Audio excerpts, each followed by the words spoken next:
యేసు ప్రభుల వారి అతి శ్రేష్టమైన నామములో మీ అందరికీ వందనాలు. అపోస్తలుల కార్యములు 5వ అధ్యాయము 42 వచనములను కంఠస్థము చేయడానికి దేవుడు నాకు అనుగ్రహించిన తన మహోన్నతమైన కృపను బట్టి దేవునికి మహిమ కలుగునుగాక. ఆమెన్.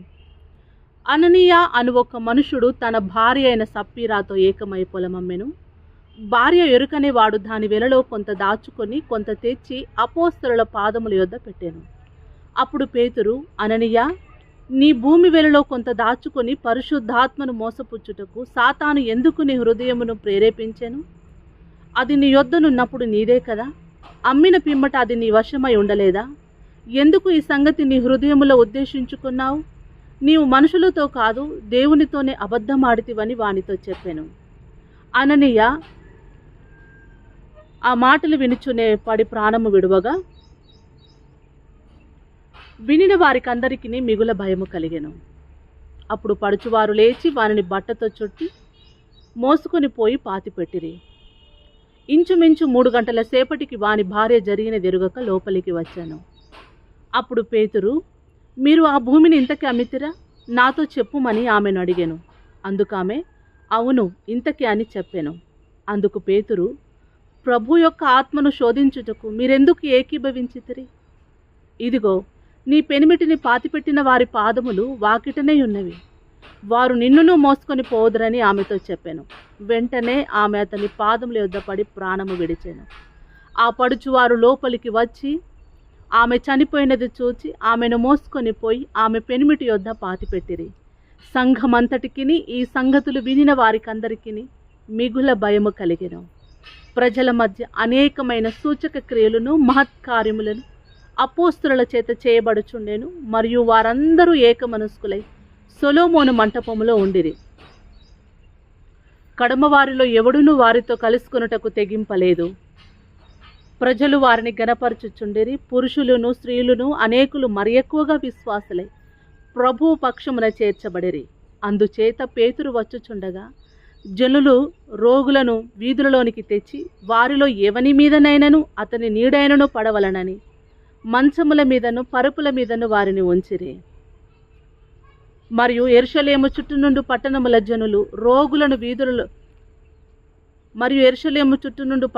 జనులు రోగులను అపవిత్రాత్మల చేత పీడింపబడిన వారిని మోసుకొని కూడి వచ్చిరి. వారందరూ స్వస్థత పొందిరి.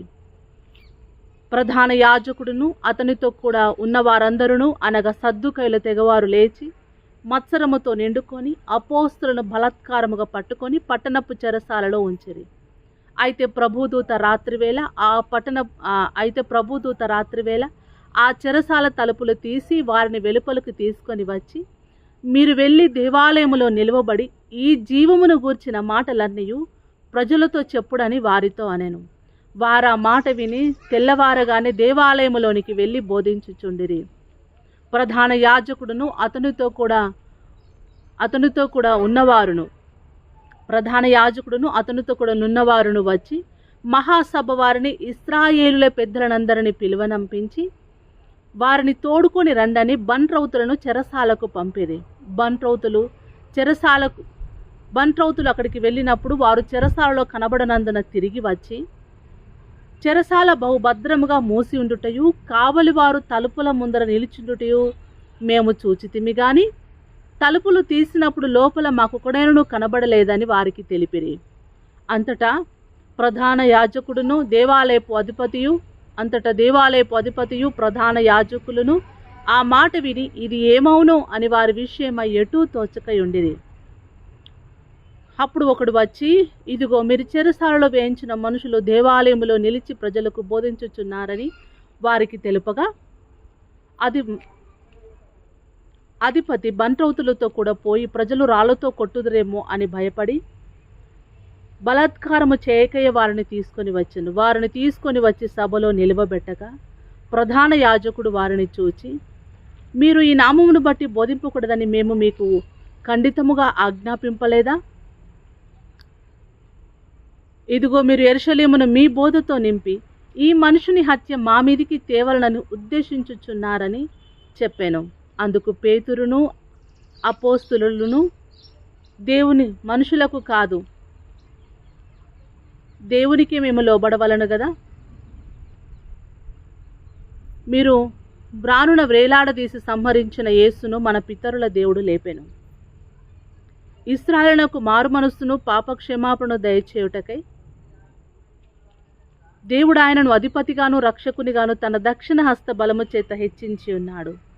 మేమును దేవుడు తనకు విధేయులైన వారికి అనుగ్రహించిన పరిశుద్ధాత్మయు ఈ సంగతులకు సాక్షులమై ఉన్నామని చెప్పిరి. వారు ఈ మాట విని అత్యాగ్రహము తెచ్చుకొని వీరిని చంపనుద్దేశించగా, సమస్త ప్రజల వలన ఘనత నొందిన వాడును ధర్మశాస్త్రోపదేశకుడునైన గమాలియేలను ఒక పరిసయుడు మహాసభలో లేచి, ఈ మనుషులను కొంతసేపు వెలుపల ఉంచుడని ఆజ్ఞాపించి వారితో ఇట్లా నేను, ఇశ్రాయేలీయులారా, ఈ మనుషుల విషయమై మీరేమి చేయబోచున్నారో జాగ్రత్త సుమండి. ఈ దినములకు మునుపు తూదా లేచి తనకు గొప్పవాడనని చెప్పుకొనెను. ఇంచుమించు 400 మంది మనుషులు వానితో కలుసుకొనిరి. వాడు చంపబడెను. వానికి లోబడిన వారందరూ చెదిరి వ్యర్థులైరి. వానికి తరువాత జనసంఖ్య దినములలో గలిలయుడైన యూదాను ఒకడు వచ్చి ప్రజలను తనతో కూడా తిరుగుబాటు చేయ ప్రేరేపించెను. వాడు కూడా నశించెను. వానికి లోబడిన వారందరూ చెదిరిపోయిరి. కాబట్టి నేను మీతో చెప్పునదేమనగా, ఈ మనుషుల జోలికి పోక వారిని విడిచిపెట్టుడి. ఈ ఆలోచన అయినను ఈ కార్యమైనను మనుషుల వలన కలిగినదాయనా అది వ్యర్థమగును. దేవుని వలన కలిగినదాయనా మీరు వారిని వ్యర్థపరచలేరు. మీరు ఒకవేళ దేవునితో పోరాడవారగుదురు సుమి. వారతని మాటకు సమ్మతించి అపోస్తలులను పిలిపించి కొట్టించి